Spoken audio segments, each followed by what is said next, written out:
So matapos nga pong sabihin ng ating pambansang kamauman ni Pacquiao kahapon na tuloy na ang totoong laban kontra kay Floyd Mayweather Jr. via text message na ipinadala nito sa boxing scene, ay ibinalita na ito ng iba't ibang news media outlet sa buong mundo. Subalit nagsalita na nga po si Mayweather patungkol dito. Ibinalita rin po kasi ng sikat na boxing vlogger sa Amerika na si Ellie Setback ang ipinadalang mensahe ni Pacquiao sa boxing scene na the fight is on. Pero nag-iwan po ng komento dito si Mayweather gamit ang kanyang official and verified Instagram account.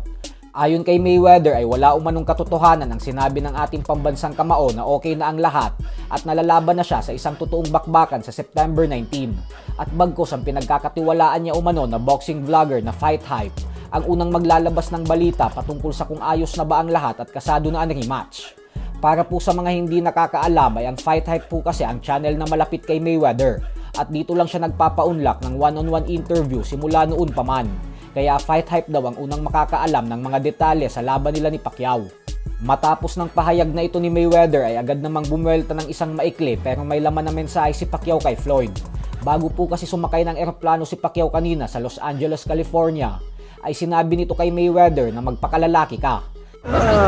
Be a man. He had no way to grab.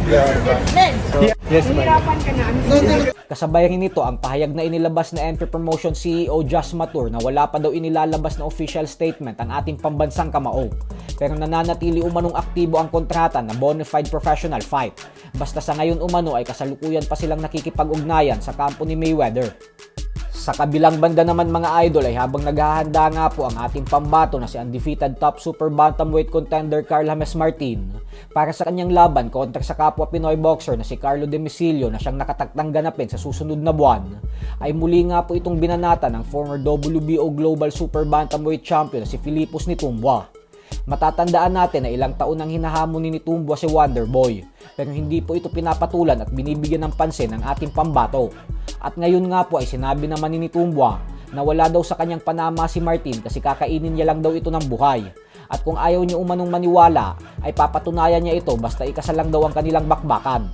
Ganun pa man ay mukhang malabo pong mangyari ang sagupaan ng dalawa dahil angat na si Martin sa rankings. At kapag natalo ni Inoue si Junto Nakatani at nagdesisyon ng umakyat si Inoue sa 126-pound featherweight division, ay mapapalaban na si Martin sa mga bakanteng world title belts na maiiwan ni Inoue.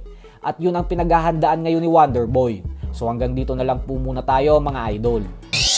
Sports Talk PH, kakaiba ang laban ng mga Pinoy. Lakas at dedikasyon ng aros ng tinuon. Kamaong nagbabaga, ang sayo ay babaon. Mga Pinoy na ating pambato ay ipapakita ni